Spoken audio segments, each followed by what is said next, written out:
अनुरोध करूंगी संपदा नंद मिश्र जी से कि आप आएं और अपने विचारों से हम सबको अनुग्रहित करें। आदरणीय। ओम नमः सभाभ्य सभापतिभ्यश्च।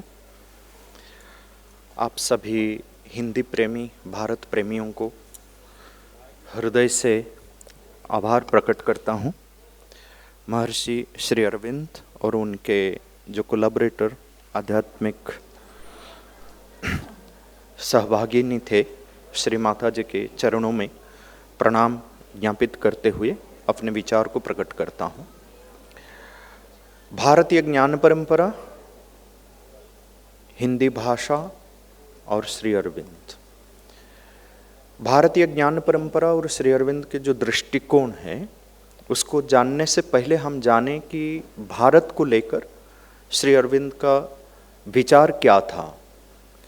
श्री अरविंद के जो पत्नी थे मृणालिनी देवी, उनको पत्र लिखते हुए वो पत्र में जो लिख गए हैं श्री अरविंद, उससे ये प्रतीत होता है कि भारत के प्रति उनका जो दृष्टिकोण नहीं, मतलब उनकी चेतना किस प्रकार की थी। पत्र में वो लिखते हैं कि मेरा 3 पागलपन है। पहला पागलपन है कि ईश्वर ने जो कुछ मुझे दिया है, जो प्रतिभा, जो शिक्षा, जो संसाधन, मुझे ये उपलब्धि हुई है कि ये सब ईश्वर का ही है और मैं ये सब को ईश्वर को ही समर्पित करके एक समर्पित जीवन जीऊं। दूसरा पागलपन है कि ईश्वर है तो मैं ईश्वर का दर्शन कर सकूं और इसलिए मैं प्रयासरत हूं। और तीसरा पागलपन है जब लोग ये देश को एक भूमि का टुकड़ा समझते हैं, कुछ चारगाहों, कुछ वन, कुछ पर्वत, कुछ नदियां, ये समझते हैं। मेरे लिए मेरा देश मेरी माँ है और शक्ति है, और इस शक्ति के रूप में मैं मेरी भारत माता की पूजा करता हूँ, उपासना करता हूँ। और इसलिए श्री अरविंद हर जगह भारत को भवानी भारती के रूप में पुकारते हैं। और उनके एक संस्कृत काव्य भी है भवानी भारती के नाम पर, जहाँ पे भारत माता का सुंदर वर्णन देते हैं और भारत का भविष्य वर्णन करते हैं। इसके उपरांत श्री अरविंद के जो 5 ड्रीम्स हैं उसको जानना भी आवश्यक है, ये जानने के लिए कि श्री अरविंद का भारत के प्रति क्या दृष्टिकोण था।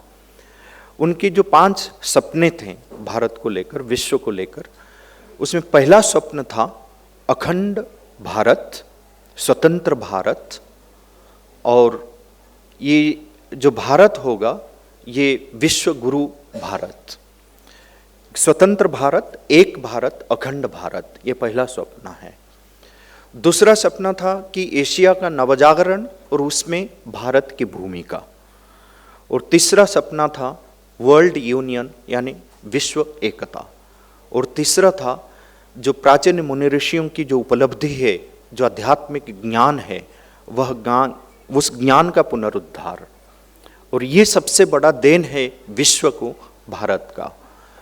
और जो 5वां वाला स्वप्न था वह था प्रत्येक मानव की एक जो व्यक्तिगत पूर्णता है, इंडिविजुअल परफेक्टिबिलिटी, वो कहते हैं कि व्यक्तिगत पूर्णता, और व्यक्तिगत पूर्णता के आधार पर एक आध्यात्मिक समाज निर्माण। ये 5 सपने थे श्री अरविंद का। इसको जानने के बाद ये आधार है श्री अरविंद के भारतीय दृष्टिकोण को, भारत के प्रति उनका दृष्टिकोण क्या था, उनकी चेतना में, उनके मन में, उनके विचार में क्या था, ये जानने के लिए। अब हम आते हैं कि भारतीय ज्ञान परंपरा की बात करेंगे श्री अरविंद की दृष्टि से। श्री अरविंद कहते हैं कि भारत की सभ्यता और संस्कृति का जो आधार है, वह आधार को हम 3 दृष्टि से देखेंगे। उसका एक पहला आधार है एक उच्चतम आध्यात्मिकता, स्पिरिचुअलिटी। वो कहते हैं कि आध्यात्मिकता जो है वो चाबी है जिससे हम भारत के हृदय में प्रवेश कर सकते हैं। आध्यात्मिकता को जाने बिना, आध्यात्मिकता की उपलब्धि के बिना भारत के हृदय को जानना, भारत को समग्र रूप में जानना यह दुष्कर है। तो वो कहते हैं कि ये जो उच्च आध्यात्मिकता है ये आधार का एक स्तंभ है। भारतीय सभ्यता और संस्कृति का जो आधार है उस आधार का एक स्तंभ है उच्चतम आध्यात्मिकता।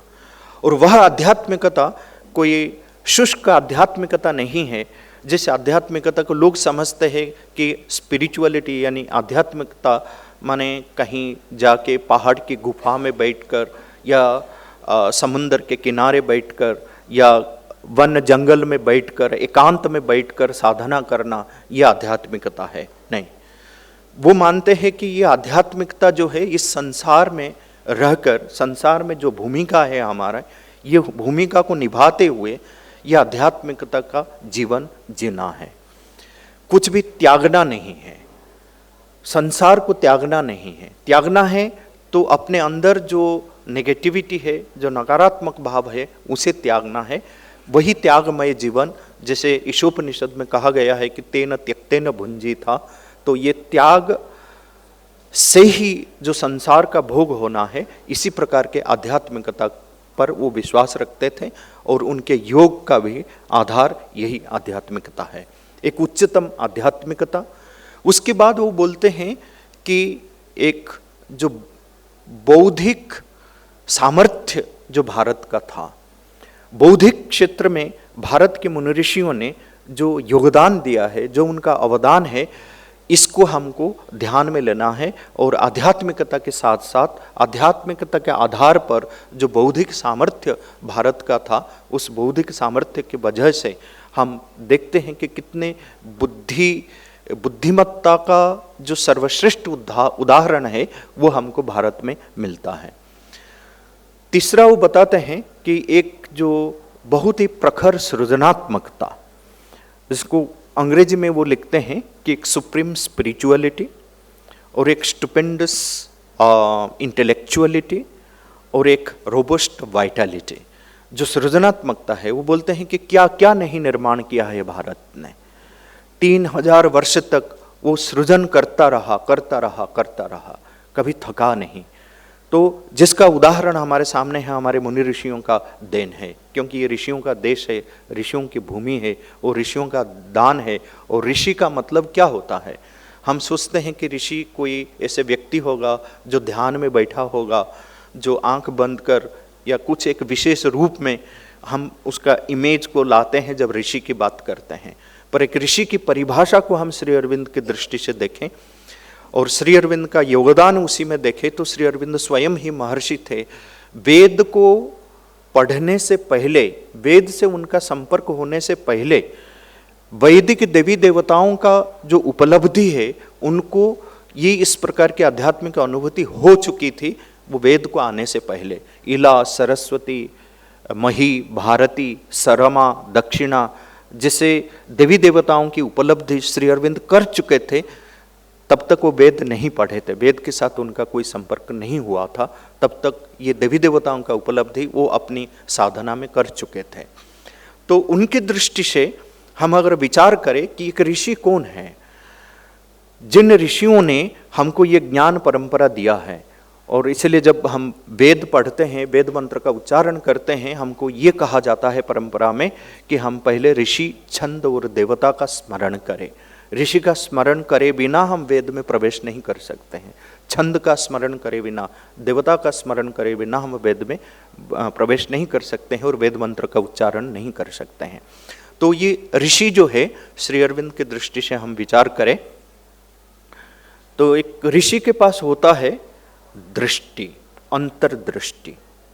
जो दृष्टिकोण की बात कर रहे थे पूर्व वक्ता जी कि हमको सब कुछ मिला है पर दृष्टिकोण नहीं मिला है। यही दृष्टि हमारी सभ्यता, संस्कृति और ज्ञान परंपरा का आधार है। एक अंतर्दृष्टि, एक ऋषि को मंत्र दृष्टा या सत्य दृष्टा के रूप में देखा जाता है। अंतर्दृष्टि से वो सत्य को देख पाता था, जिस सत्य को देखता था उसी को उसी रूप में प्रकट करता था। वो दृष्टि में कभी मन का इंटरफेरेंस नहीं होता था, मन हस्तक्षेप नहीं करता था। जैसा देखा उसी प्रकार सामने प्रकट किया। यादृगेव ददृशे तादृक उच्यते, ये ऋषि का वचन है। जैसा देखा ऐसा ही प्रकटित किया। तो वो अंतर्दृष्टि संपन्न जो होता है वो ऋषि होता है। यह दृष्टि, दृष्टि के साथ साथ एक ऋषि के पास होता है श्रुति। वो अंतः श्रुति संपन्न होता है। सत्य के वचन को वो साक्षात सुन पाता है, सुनने में उसका सामर्थ्य है। तो सत्य को देख पाता है, सत्य का साक्षात्कार करता है, सत्य के वचन को साक्षात सुन पाता है। और तीसरा जो गुण होता था ऋषि का, तीसरा लक्षण जो होता था वो है विवेक। विवेक बुद्धि संपन्न होकर सत्य असत्य, धर्म अधर्म, कर्म अकर्म, ये सब में विवेक संपन्न होकर ये संसार में वो जीता था। और सत्य का प्रकटन, क्योंकि सत्य का खोज ही ऋषि की अभिप्सा और ऋषि की आस्पृहा होती थी, तो सत्य की खोज में वो निकल पड़ता था और सत्य का साक्षात्कार करता था, सत्य के वचन को सुन पाता था और जो सुना जो देखा उसी को उसी रूप में प्रकट करता था और अपने विवेक बुद्धि से संपूर्ण जीवन जीता था। तो ये तीन लक्षण जिसके पास है, ये तीन गुण जिनके अंदर विकसित है वो ऋषि है, चाहे वो किसी भी रूप में हो, किसी भी क्षेत्र में हो। तो ये ऋषि परंपरा, इन ऋषियों ने इस श्रुति दृष्टि विवेक संपन्न व्यक्तित्व हमको ये ज्ञान परंपरा दी है। और श्री अरविंद की बात जब करेंगे हम, भारतीय ज्ञान परंपरा के प्रति उनका क्या योगदान है, एक संस्कृत का छात्र होने के नाते, और हम सब वेद उपनिषद गीता तंत्र पुराण भाषा में साहित्य में जो कुछ हमको पढ़ाया जाता था हम सब पढ़ते थे और गुरुओं से हम सीखते थे।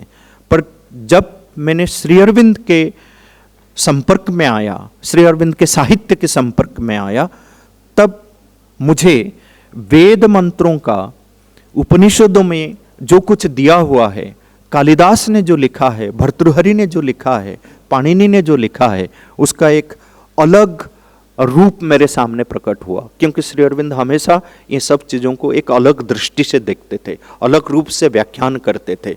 श्री अरविंद के जो वेद रहस्य है, वो वेद रहस्य अपने आप एक अद्भुत ग्रंथ है। प्रत्येक भारतीय को और भारतीय ज्ञान परंपरा में रुचि रखने वाला प्रत्येक व्यक्ति को वेद रहस्य को अवश्य पढ़ना है।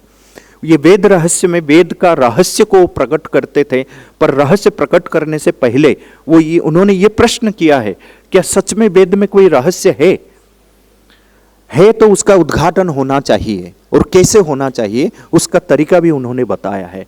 और श्री अरविंद की दृष्टि से हम भारतीय ज्ञान परंपरा को देखें, वेद उपनिषद पुराण साहित्य को देखें, उनका ये मानना था, अगर शास्त्र, हमारे जो शास्त्र है, मेरे जीवन की जो समस्या है, समाज की जो समस्या है, व्यक्तिगत स्तर में, सामूहिक स्तर में जो समस्याएं हैं, उन समस्याओं का समाधान अगर हमारे शास्त्रों में नहीं है, तब हम शास्त्र क्यों पढ़ें, शास्त्र का पुनरुद्धान हम क्यों करें।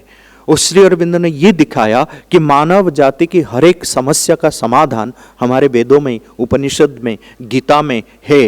वो ये कहते थे कि these will liberate the humanity, Gita will liberate the humanity, Veda will liberate the humanity। ये मानव जाति का उद्धार करेंगे ये शास्त्र। और कैसे, और ये समस्याएं क्या है, उन समस्याओं का समाधान इन शास्त्रों में किस प्रकार दिया गया है, यह व्यावहारिक व्याख्यान जो श्री अरविंद का है, उपनिषद के बारे में जब वो अपने मंतव्य देते हैं, गीता के बारे में जब गीता निबंध माला लिखते हैं, उपनिषद के बारे में जब वो विश्वोपनिषद और केनोपनिषद तथा अन्य उपनिषदों के ऊपर जो भाष्य लिखते हैं और वेद का जो भाष्य करते हैं, उसमें ये व्यावहारिक पक्ष को लेकर वेद मंत्रों का, उपनिषद मंत्रों का, गीता के श्लोक का, कालिदास का, भर्तृहरि का वो व्याख्यान करते हैं। तो जब मुझे पूछा जाता है, मेरे जीवन का यही अनुभव है, क्योंकि मैंने संस्कृत पढ़ा है, वेद पढ़ा है, उपनिषद पढ़ा है, श्री अरविंदों को समझना मेरे लिए आसान हो जाता है। और क्योंकि मैं श्री अरविंदों को पढ़ा हूँ, तो वेद भी मेरे लिए आसान है, उपनिषद भी आसान है, क्योंकि उसके व्यावहारिक पक्ष को मैं समझ पाता हूँ। उसमें दिए गए जो सत्य है, उस सत्य को मैं अपने जीवन में उतार कर इस प्रकार का, जिस प्रकार के ऋषि लोग अपना जीवन निर्वाह करते थे, जिस सत्य के पथ में रहकर, तो उसी प्रकार सत्य के पथ में रहकर मैं अपने जीवन को निर्वाहित कर सकूं, इस प्रकार की शिक्षा मुझे श्री अरविंद से मिले हैं। और श्री अरविंद चाहते थे कि देश की जो भाषा है, हमारे देश में तो हम बहुभाषी देश है, तो वो चाहते थे कि भारत के हर बच्चा अपनी मातृभाषा के माध्यम से ही अपना अध्ययन, उसका जब तक वो बच्चा 12 साल तक न हो जाए, उसका अध्ययन संपूर्ण रूप से मातृभाषा के माध्यम से होए। हिंदी के बारे में विशेष कुछ उन्होंने नहीं कहा है, फिर भी उन्होंने ये कहा है कि हिंदी एक भाषा है जिस भाषा के अंदर यह सामर्थ्य है भारत को एक करने का, भारत का जो एकता है, तो इसको प्रतिष्ठापित करने के लिए हिंदी में यह सामर्थ्य है, जैसे संस्कृत में सामर्थ्य है। और ये चाहते थे कि संस्कृत एक भारत का एक मूल जो राष्ट्रीय भाषा बने, और उसके साथ साथ हिंदी भी भारत के इस दृष्टि से हिंदी को देखा जाए कि ये भारत को जोड़ने वाली भाषा है। तो भारतीय ज्ञान परंपरा को आगे बढ़ाने के लिए श्री अरविंद ने हमको कुछ दायित्व दिया है। उन्होंने क्या कहा है, वो 3 चीज कहे हैं। ये 3 जो बात कहे हैं श्री अरविंद ने, इसका विवरण देकर मैं अपनी वाणी को विराम दूंगा। श्री अरविंद कहते हैं कि हमारे प्रत्येक भारतीय का, प्रत्येक जो व्यक्ति भारत के लिए कुछ करना चाहता है, ऋषि परंपरा के लिए कुछ करना चाहता है, भारतीय ज्ञान परंपरा के लिए कुछ करना चाहता है, तो पहला काम ये है, वो चाहते हैं कि जो आध्यात्मिक ज्ञान, जो स्पिरिचुअल विजडम, जैसे श्री कृष्ण कहते हैं गीता में कि स्वयं योगो स काले नेह महता योगो नष्ट परंतप। वो अर्जुन को ये ज्ञान देते हुए कहते हैं कि जिस योग को, जिस ज्ञान को मैं तुम्हें देने वाला हूं, काल के प्रवाह से वह योग नष्ट हो चुका है। उस नष्ट योग को पुनरुद्धार करके मैं तुम्हारे सामने प्रकट कर रहा हूं। जो उन्होंने कहा है गीता में, श्री अरविंद यही बात कहते हैं कि हम सबका पहला कर्तव्य यह है कि जो आध्यात्मिक ज्ञान हमारे सब भारत का आधार स्तंभ था, भारतीय ज्ञान परंपरा का, हमारे सभ्यता का, संस्कृति का, उस आध्यात्मिक ज्ञान का पुनरुद्धार करके जीवन का आधार बनाना, ये हमारा पहला कर्तव्य है। Recovery of the lost spiritual wisdom, ये पहला दायित्व है।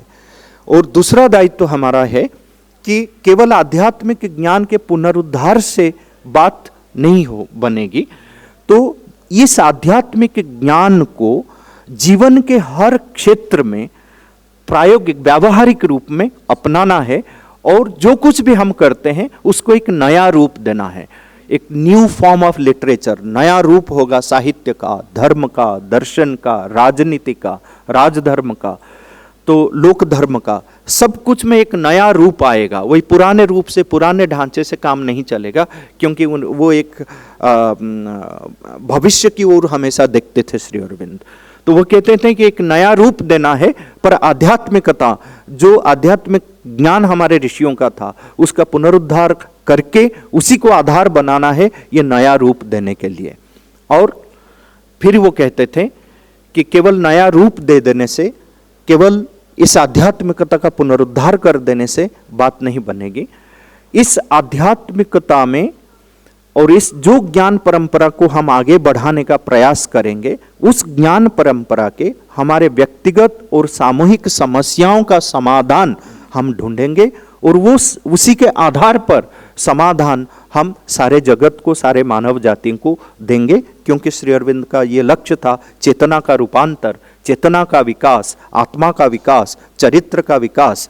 तो उस दृष्टि से जब ये ज्ञान परंपरा में हम आध्यात्मिकता को हमारी जो मूल स्तंभ बनाएंगे, आधार बनाएंगे, उसी के आधार पर हम आगे बढ़ेंगे, तब जाके ये चेतना में रूपांतर हो सकता है। इसलिए श्री अरविंद के योग को रूपांतर योग, पूर्ण योग, क्योंकि वो पूर्णता चाहते थे, स्वराज्य चाहते थे तो पूर्ण स्वराज्य चाहते थे, स्वतंत्रता, पूर्ण स्वतंत्रता, पूर्णता, उनके योग को पूर्ण योग, उनके शिक्षा को पूर्ण शिक्षा, और उनके साइकोलॉजी को जैसे पूर्ण ब्रह्म विद्या, क्योंकि साइकोलॉजी के लिए बहुत अच्छा शब्द ब्रह्म विद्या ही हो सकता है। हम तो कर देते हैं मनोविज्ञान, पर वो बहुत लिमिटेड है। तो वो चाहते थे कि वह पूर्ण ब्रह्म विद्या का प्रतिष्ठा हमको करना है। तो तो ये श्री अरविंद की दृष्टि से भारतीय ज्ञान परंपरा का एक स्वरूप है।